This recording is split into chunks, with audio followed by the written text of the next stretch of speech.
Hello everyone, स्वागत है आपका हमारे चैनल पे। और आज है आपका 15 मार्च। ओके। और महत्वपूर्ण न्यूज़ को देखेंगे यहाँ पे कौन कौन से एग्जाम के लिहाज से महत्वपूर्ण होता है। सबसे पहले देख लीजिए, क्वेश्चन पूछेगा वनडे एग्जाम के लिए बहुत महत्वपूर्ण है ये वाला। अभी क्या हो रहा है देश में? One nation one election concept पे बात चल रहा है। वन नेशन, ठीक है, वन इलेक्शन ना। तो ये चीज करवाने के लिए एक कमेटी बना था, एक समिति बना था, जिसके हेड कौन थे? हमारे पूर्व राष्ट्रपति। ठीक है, पूर्व राष्ट्रपति कौन थे? रामनाथ कोविंद जी। इनके नेतृत्व में एक कमेटी बैठा था कि आप हमें बताइए, रिपोर्ट दीजिए और इसको लागू करने में क्या क्या चीज़ों को करना पड़ेगा, क्या चीज़ दिक्कतें होंगे।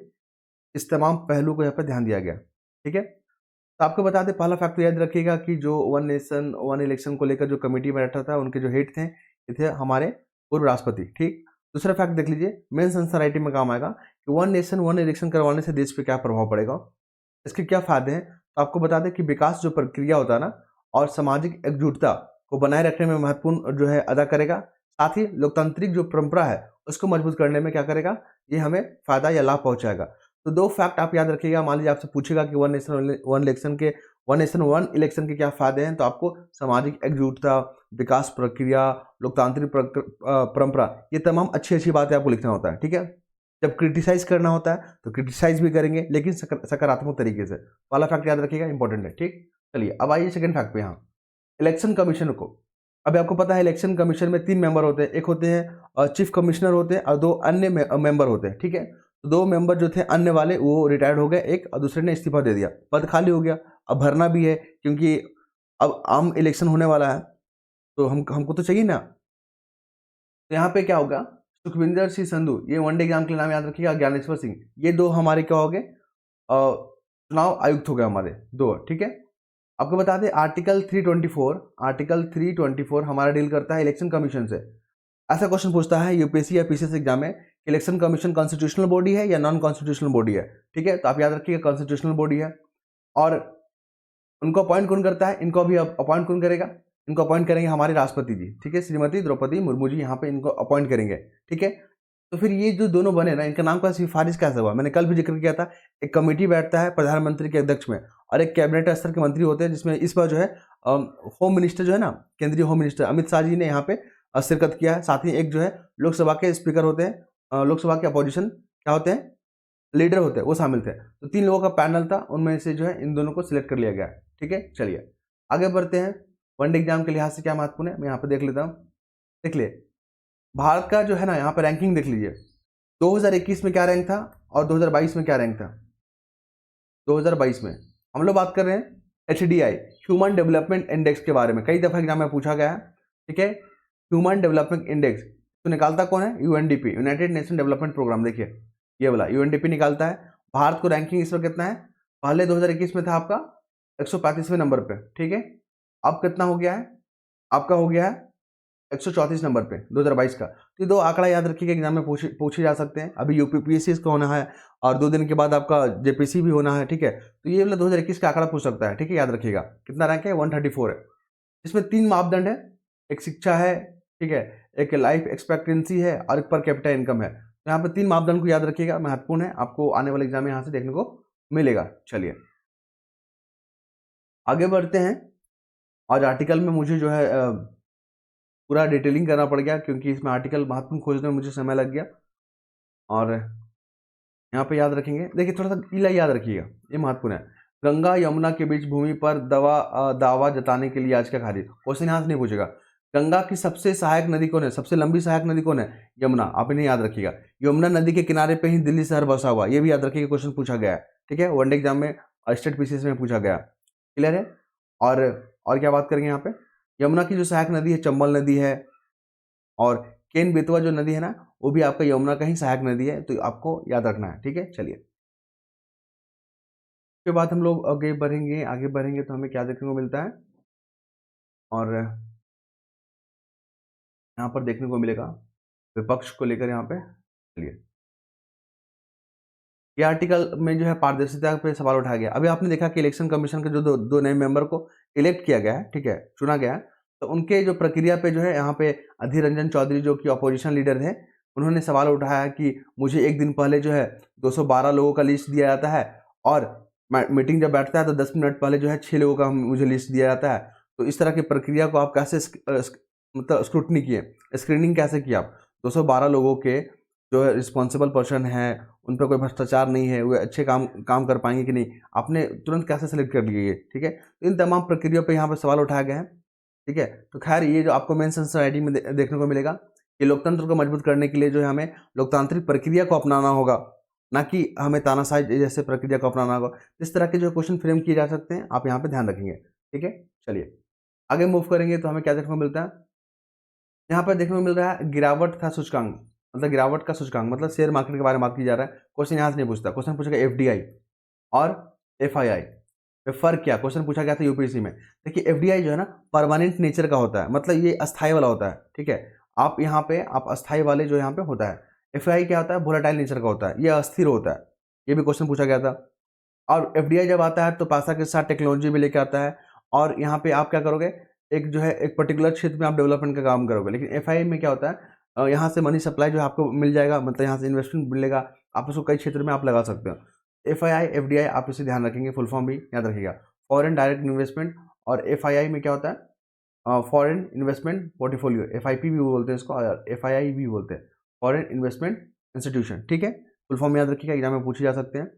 और आपको बता दें एफडीआई को अट्रैक्ट करने में पूरे भारत का रैंकिंग कितना है? 8 रैंक है, ठीक है? टॉप पे आता है अमेरिका। अमेरिका सबसे ज़्यादा एफडीआई अट्रैक्ट करता है, और भारत का रैंकिंग है 8वां, ठीक है? चलिए आगे बढ़ते हैं। ये सब क्वेश्चन यूपीएससी में पूछा गया है, तो आप लोग इस तरह से इस दृष्टिकोण से पढ़ेंगे तो मुझे नहीं लगता है कोई दिक्कत होगा। देखिए अभी पूर्व राष्ट्रपति जो न्यूज़ में आ रहे हैं, ठीक है? पूर्व राष्ट्रपति के ही जो है आपके क्या बने नेतृत्व में ये कमेटी में बैठा था ना, इन्होंने महत्वपूर्ण रिपोर्ट दिया, महत्वपूर्ण पहलुओं को यहाँ पर बताया, विभिन्न देशों के जो है चुनावों को स्टडी कर करके, ठीक है? ये सब ठीक है। क्वेश्चन पूछेगा अपने सीनियरिटी के हिसाब से, सबसे पहले कौन आते हैं? राष्ट्रपति आते हैं, पता है ना आपको, मैंने कई दफा जिक्र भी किया है। सेकंड नंबर पे आते हैं आपके उपराष्ट्रपति, ठीक। थर्ड पे आते हैं पीएम आते हैं। फोर्थ पे क्या आते हैं? अपने अपने राज्यों के गवर्नर। फिफ्थ पे आते हैं पूर्व राष्ट्रपति, ठीक है? पूर्व राष्ट्रपति जो है ना, ये आपके हायरार्की में आते हैं या आपके सीनियरिटी में आते हैं, ठीक है? तो कोविंद जी जो है न्यूज़ में आ गए हैं, तो ये पूछने की संभावना है, तो आपको ध्यान रखना है, ठीक है? चलिए यहाँ पे फिर आगे बढ़ेंगे तो हमें क्या देखने को मिलता है? आर्टिकल, बहुत अच्छे अच्छे आर्टिकल दिए गए हैं, तो एग्जाम के दृष्टिकोण से लिंक करना ना बहुत बड़ा चुनौती हो जाता है हमारे लिए, लेकिन हम लोग जो है कर ही लेते हैं। और यहाँ पे आते हैं देश दुनिया में। देखिए यहाँ पे सुप्रीम कोर्ट को लेकर अजित पवार से मांगा जवाब, शरद पवार का नाम फोटो इस्तेमाल करिए, ठीक है? ये सब कहानी बढ़िया है, क्वेश्चन पूछता है सुप्रीम कोर्ट से। आर्टिकल 124 डील करता है सुप्रीम कोर्ट को, ठीक है? सुप्रीम कोर्ट को डील करता है, याद रखिएगा पहला। दूसरा फैक्ट क्या है? इनको अपॉइंट कौन करते हैं? राष्ट्रपति करते हैं, ठीक। नामों की सिफारिश कौन करता है? एक कॉलेजियम सिस्टम होता है, मैंने बार बार इसको बात किया है, कॉलेजियम, ठीक है? कुछ जगह अब कॉलेजियम के बारे में पूछने की संभावना बहुत ज़्यादा है। कॉलेजियम में एक अध्यक्ष होते हैं, मतलब एक जो होंगे आपके चीफ जस्टिस ऑफ इंडिया, और 4 सीनियर मोस्ट जज होंगे, तो 5 लोगों का पैनल होता है, याद रखिएगा। कॉलेजियम से इस पर क्वेश्चन आने की पूरी संभावना है, ये हो गया। फिर जब वित्तीय इमरजेंसी जब भारत में लगेगा ना, फाइनेंशियल इमरजेंसी लगेगा, उस समय जो है इनका सैलरी जो कट हो जाता है। खाली राष्ट्रपति जी का जो है सैलरी कट नहीं होता, आप इनको ध्यान में रखेंगे, ठीक है? और आपको ये बता दें अवमानना को लेकर जो है क्वेश्चन पूछा गया है यूपीएससी में, कि अवमानना को लेकर जो नियम बनाने का, कायदे बनाने का अधिकार सिर्फ राष्ट्रपति को, मतलब यहाँ पे सुप्रीम कोर्ट को है या संसद को भी है? तो संसद को भी है, सुप्रीम कोर्ट को भी है, इसको आपको ध्यान रखना है, ठीक है? अगर आपको इनको जजों को हटाना है तो आपको जो है महाभियोग वाला प्रक्रिया को अपनाना होगा। महाभियोग कहने का मतलब क्या होता है? इम्पीचमेंट कहने का मतलब क्या होता है? वहाँ पे संसद की भूमिका बढ़ जाती है, ठीक है? चलिए इसके बाद हम लोग आगे बढ़ेंगे तो हमें देखने को मिलता है अ, अभी अश्लीलता परोसने पर जो 18 ओटीटी मंचों को क्या हुआ, जो है खिलाफ जो है कार्रवाई की गई है, ठीक है? ये सब सही है। क्वेश्चन पूछेगा ओटीटी का फुल फॉर्म, वनडे एग्जाम के लिए बहुत महत्वपूर्ण है। ओवर द टॉप, एग्जाम में पूछे भी गए हैं और आगे भी पूछने की संभावना है। ओवर दी टॉप होता है, एक टीआरपी वर्ड भी आता है, टेलीविजन रेटिंग जो है पॉइंट होता है, टीआरपी, है ना? तो ये सब जो टेक्निकल टर्म को याद रखिएगा, फुल फॉर्म पूछे जा सकते हैं। फिर यहाँ पे कनाडा से होकर अमेरिका में अवैध तरीके से प्रवेश कर रहे थे। देखिए अभी क्या हो रहा है ना, भारतीय लोग जो भी हैं, मतलब कल के आंकड़ा में देखा गया था, बहुत लोग नागरिकता छोड़ दे रहे हैं भारत का, क्योंकि वो लोग बेहतर जीवन के लिए, पैसा के लिए, और वो विदेशों में जाना चाह रहे हैं, ठीक है? तो वो लोग अवैध तरीके से एजेंट के माध्यम से जो प्रवेश करते हैं, तो बहुत लोग पकड़ा जाते हैं, बहुत लोग नहीं पकड़ाते हैं। ठीक है, जो पकड़ाते नहीं हैं तो उन लोगों को छुप छुप के मतलब जीवन व्यतीत करना पड़ता है। ठीक है, तो अवैध तरीकों से जो है यहाँ पे प्रवेश कर रहे थे। तो बफेलो शहर याद रखिएगा, बफेलो शहर कहाँ है? अमेरिका में है। मैचिंग के फॉर्म में यहाँ से पूछने की संभावना बन रहा है। फिर आ जाइए सीएए को लेकर, सिटीजन अमेंडमेंट एक्ट, आपको पता ही है ना, सिटीजन अमेंडमेंट एक्ट अभी जो है क्या है, 3 देश, कौन कौन सा? पाकिस्तान, अफगानिस्तान और बांग्लादेश, पैब, पीएबी, पाकिस्तान, अफगानिस्तान, बांग्लादेश। यहाँ पे जो माइनॉरिटी थे, जिनको प्रताड़ित किया जाता था, धर्म परिवर्तन कर लिए, शोषण किया जाता था, उनका बलात्कार किया जाता था, इन तमामों से वो लोग जान बचा बचा के जो भारत में शरण लिया, तो उनको नागरिकता देने का काम करेगा ये कानून, आपको पता ही है। ठीक है, इसमें 6 धर्म आएंगे, मुस्लिम इसमें नहीं आएगा, बाकी हिंदू आएगा इसमें। ठीक है, पारसी, बौद्ध, जैन, ईसाई, सिख, इसमें जो है 6 कम्युनिटीज इसमें इंक्लूड होंगे, आपको याद रखना है।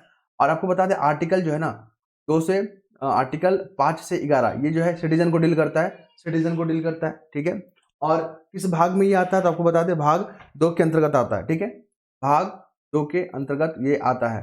ये क्वेश्चन कई दफा एग्जाम में पूछे गए हैं सिटीजन को लेकर। ठीक है, और आपको ये भी बता दें, और हाँ, तो यहाँ पर सीए को लेकर क्या पाकिस्तान ने क्या बोला है कि ये जो है ना एक भेदभावपूर्ण वाला कानून है। बताइए, अपना देश का कानून में अब पाकिस्तान को क्या प्रॉब्लम हो रहा है? ये हमारे इंटरनल मामला है और ये चीज़ों को हम लोग देखेंगे। ठीक है, तो यहाँ पे ये आर्टिकल को पढ़ सकते हैं। खैर, फिर हम लोग बात करेंगे यहाँ पे पनामा पेपर जो है क्या है। पनामा पेपर जो है यहाँ पे पूछ सकता है। तो पनामा पेपर जो है ना वित्तीय धोखाधड़ी से जुड़ा हुआ है। यहाँ पे आप देख सकते हो, इसमें बहुत बड़े बड़े जो सेलिब्रिटी होते हैं या इन्वेस्टर लोग होते हैं, उनके नाम आए थे। फिर हम लोग आगे बात करेंगे यहाँ पे, देखिए हाईकोर्ट के बारे में। इलाहाबाद हाईकोर्ट ने कहा कि धर्म परिवर्तन निषेध कानून जो है ना सहजीवन संबंध पर भी लागू होंगे। मतलब धर्म परिवर्तन को लेकर जो कानून बनाए गए हैं उस जो है ना आपके सहजीवन मतलब लिव इन रिलेशन, आपने देखा होगा ना, लिव इन रिलेशन जो है यहाँ पे क्वेश्चन आया गया था। मतलब क्वेश्चन मतलब मेंस के क्वेश्चन बनते हैं यहाँ से। ठीक है, मेंस में पता कैसे क्वेश्चन बनते हैं, शादी को लेकर बना था कि अभी जो है शादी का जो संस्था है उसका मूल्यों में परिवर्तन हो रहा है। ठीक है, उसके स्वरूप में चेंजेस हो रहा है। तो इसके चेंजेस में कौन कौन से फैक्टर जो है यहाँ योगदान दे रहे हैं या कौन कौन से कारक जिम्मेदार हैं, आप स्पष्ट करें और टिप्पणी करें। तो इस तरह के मेंस में जो है 2023 का यूपीएससी में मेंस में पूछा गया था क्वेश्चन। ठीक है, ये सब क्वेश्चन आपको मेंस में बहुत हेल्प करेगा। खैर, यहाँ पे हम लोग प्रीलिम्स के हिसाब से देख रहे हैं यहाँ पे। तो धर्म परिवर्तन को लेकर देखिए आर्टिकल जो है ना 25 से 28, 25 से 28 क्या डील करता है? धर्म को लेकर। आप किसी भी धर्म को मानने के लिए स्वतंत्र हैं। आप अपने धर्म को जो है प्रबंधन को लेकर भी यहाँ पे कर सकते हैं, उसका प्रचार प्रसार कर सकते हैं। ठीक है, ये स्वतंत्र है। याद रखिएगा आर्टिकल 25 ये फंडामेंटल राइट के अंतर्गत आता है। फंडामेंटल राइट कहने का मतलब क्या होता है? अगर मेरा वायलेशन अगर होता है, हमारे कानून अगर हमारी जो फंडामेंटल राइट को कोई वायलेट करता है तो आप सीधा सुप्रीम कोर्ट जाओगे बिना लोकल कोर्ट गए हुए। ठीक है, और यहाँ पे बात करेंगे हाईकोर्ट के बारे में। हाईकोर्ट के बारे में अगर हम लोग बात करेंगे यहाँ पे, तो हाईकोर्ट में क्या होगा? हाईकोर्ट जो है हमारा आर्टिकल 214 जो है डील करता है हाईकोर्ट से, और इसके जजेस को अपॉइंटेड हमारे राष्ट्रपति जी ही करते हैं। हटाने की प्रक्रिया भी महाभियोग होते हैं, बिल्कुल जो है आपके उसकी तरह, सुप्रीम कोर्ट की तरह, जो हमने आगे डिस्कस किया था। बस फर्क इतना है, जब इनको सैलरी मिलता है ना तो राज्य का कंसोलिडेटेड फंड जो होता है ना, संचित निधि, वहां से मिलता है। लेकिन जब पेंशन मिलना होता है तो केंद्र वाला से मिलता है, मतलब केंद्र का जो संचित जो होता है ना निधि, वहां से मिलता है। ये फर्क को ध्यान में रखिएगा। और फाइनेंशियल इमरजेंसी के समय इनका भी सैलरी कट हो जाएगा। चलिए, फिर प्रधानमंत्री ने की भूटानी समकक्ष के साथ बातचीत। देखिए प्रधानमंत्री को लेकर, प्रधानमंत्री जो है ना कैबिनेट जो मिनिस्टर होता है, मतलब कैबिनेट जो काउंसिल होता है ना उसके हेड होते हैं प्रधानमंत्री। आर्टिकल 75 में बात किया गया है कि प्रधानमंत्री का नियुक्ति जो है हमारे राष्ट्रपति जी करेंगे। प्रधानमंत्री जो है लोकसभा जो होता है ना, मतलब जो कैबिनेट जो काउंसिल होता है वो लोकसभा के प्रति क्या होता है? उत्तरदायित्व होता है, जिम्मेदार होता है। ठीक है, उसको राज्यसभा से कोई मतलब नहीं होता है। अगर प्रधानमंत्री के खिलाफ अविश्वास प्रस्ताव हो गया तो इनको इस्तीफा देना पड़ेगा। ठीक है, उनको क्या देना पड़ेगा? इस्तीफा देना पड़ेगा। एक हो गया अविश्वास प्रस्ताव, एक होता है कि आपका क्रिटिसाइज करने के लिए, ठीक है, निंदा करने के लिए। एक होता है अगर मान लीजिए बजट आपने बनाया, क्वेश्चन कैसे पूछा गया था यूपीएससी में बता दें, बजट जो है आपका लोकसभा से पास नहीं कर पाया, लोकसभा से पास नहीं कर पाया तो आपको इस्तीफा देना पड़ेगा।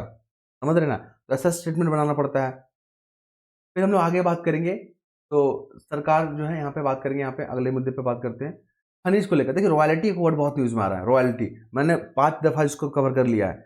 रॉयल्टी से क्वेश्चन आ सकता है। देखिए रॉयल्टी क्या होता है? सिंपल शब्द में आप गूगल भी करोगे या सिंपल तरीके से समझने की कोशिश कीजिए। ये कोई टैक्स नहीं होता है। मान लीजिए आप कोई भी कंपनी को आप दे दिए माइनिंग करने के लिए, जो लो भाई तुम यहाँ पर माइनिंग करो और यहाँ से क्या करो, मिनरल्स को एक्सट्रैक्ट करो, निष्कर्ष करो, ठीक है, निकालो यहाँ से, और इसके एवज में मुझे कुछ जो है रेवेन्यू दे देना। ठीक है, हमें क्या दे देना? कुछ मानदंड दे देना, उसी को रॉयल्टी बोलते हैं। लेकिन ये टैक्स है या नहीं है, इसी पे अभी बहस चल रहा है। ये मामला सुप्रीम कोर्ट में है और सुप्रीम कोर्ट जो है इस फैसले को क्या कर लिए? सुरक्षित रख लिया।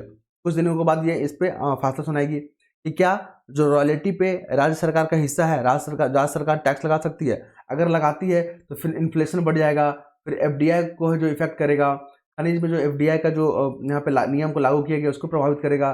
फिर कच्चे माल है जैसे कि बिजली, स्टील, सीमेंट, इसके लिए जो रॉ मटेरियल का काम करता है मिनरल, उसको फिर यहाँ पे इन्फ्लेशन बढ़ा देगा। ये तमाम फैक्टर पर ध्यान रखते हुए रॉयल्टी पे अभी डिबेट चल रहा है। क्वेश्चन आने की पूरी संभावना है रॉयल्टी। ठीक है, चलिए तो यहाँ पे हम लोग फिर बात करेंगे उत्तराखंड में यूसीसी लागू करने को नियम बना रहा है। देखिए उत्तराखंड जो है ना यूनिफॉर्म सिविल कोड पे बात कर रहा है। यूनिफॉर्म सिविल कोड जो है डीपीएसपी का पार्ट होता है। डीपीएसपी जो है ना आयरलैंड से हम लोग लिए थे। कल हमने क्वेश्चन पूछा था कि आयरलैंड से लिए हैं कि रूस से लिए हैं, तो आपको बता दिए आयरलैंड से लिए हैं। और यूनिफॉर्म सिविल कोड क्या होता है, अगर मान लीजिए आपने क्रिमिनल केस किया तो क्रिमिनल केस के कंडीशन क्या होता है, सभी जो है एक ही कानून आप पे लागू होगा, चाहे आप किसी भी मजहब से हो, किसी भी धर्म से हो। ठीक है, ओके। लेकिन जब आता है सिविल मैटर पे, जैसे सक्सेशन को लेकर, उत्तराधिकार को लेकर, संपत्ति को लेकर, ठीक है, विवाह तलाक के मामले में लेकर, तो यहाँ पे अपने अपने पर्सनल कानून लगते हैं। अब एक देश है और अब विभिन्न जो कानून तो लगेगा नहीं। ठीक है, इसी तरह तो आर्टिकल 370 था, जम्मू कश्मीर को दिया गया था विशेष पावर, और उस फायदे का क्या हो रहा था, मिसयूज हो रहा था। तो वहाँ पे अलगाववादी लोग पनप रहे थे। ठीक है, जम्मू कश्मीर को फिर भारत का हिस्सा नहीं माना जा रहा था, इस तमाम के यहाँ पे देखने को मिल रहा था। लेकिन आर्टिकल 370 को तुरंत खत्म कर दिया गया 2019 में। उसी प्रकार यूनिफॉर्म सिविल कोड भी यहाँ पर लाया जाएगा कि एक देश में एक ही कानून लागू होगा और सभी पे जो है इक्वल कानून रहेगा, चाहे आप किसी भी धर्म को। ठीक है, चलिए तो हमने यहाँ पर डील कर लिया। आगे जब बढ़ते हैं तो आगे बढ़ते समय कितना हो गया, 16 मिनट हो गया। ठीक है, अभी हमारे पास 4 मिनट है, 20 मिनट के अंतर्गत मुझे खत्म करना होता है पेपर को। और इसके बाद हम आएंगे तो मुझे देखने को मिलेगा स्पोर्ट्स सेक्शन। ठीक है, और स्पोर्ट्स सेक्शन में मुझे एक जो है काफ़ी महत्वपूर्ण लग रहा है, वनडे एग्जाम के लिए या यूपीएससी में भी पूछा जा सकता है, संभावना है। देखिए यहाँ पे फ्लैश टारगेट ये शब्द है, फ्लैश टारगेट याद रखिएगा। फ्लैश जो है ना, फ्लैश टारगेट ये जो शब्द है ना, ये आपका जुड़ा हुआ है निशानेबाजी से, मतलब शूटिंग वाला। पैराशूट जो होता है ना, मतलब फ्लैश टारगेट क्या होता है, वो शूटिंग वाला जो गेम होता है उससे जुड़ा हुआ, निशानेबाजी वाला में से। याद रखिएगा, बोलेगा कि निशानेबाज में कौन से शब्द यूज होते हैं, तो फ्लैश टारगेट होता है। क्योंकि जेपीएससी में पूछा गया था, जो साइकिलिंग होता है ना, जिस सर्कल पे चलाया जाता है, जो वहाँ पे पोडियम होता है, क्या बोलते हैं उसको, वो वाला क्वेश्चन पूछा गया था। तो आप लोग फ्लैश टारगेट को आप लिंक करके देखोगे कि निशानेबाजी से जुड़ा हुआ है, और तो यहाँ पे आने की पूरी संभावना है ये वाला। ठीक है, दूसरा क्या देख लेंगे हम लोग, और यहाँ पे पता ही आपको पीवी संधू जो बैडमिंटन खेलते हैं, इसको शटलर बोलते हैं। ठीक है, तो ये भी कभी कभी नाम में पूछ लिया जाता है। और इसके बाद मुझे कुछ खास नज़र नहीं आया इस स्पोर्ट्स में। अगर आपको लगता है तो आप इसको पढ़ने के लिए पूरी तरह से स्वतंत्र है। ठीक है, तो ये था हमारा फाइनल। आई होप आप लोग चीज़ों को समझ पा रहे होंगे। हमारे जो हमने जो प्रयास किया है चीज़ों को सिंपल तरीके से परोसने का, आप लोग को अच्छा भी लगेगा। अगर आपको अच्छा लगता है तो प्लीज़ आप कमेंट करेंगे, फीडबैक देंगे अपना। अगर अच्छा नहीं लगता है फिर भी कमेंट करेंगे और हमें सजेशन देंगे कि हाँ, इस दिशा में सुधार करने की ज़रूरत है। धन्यवाद।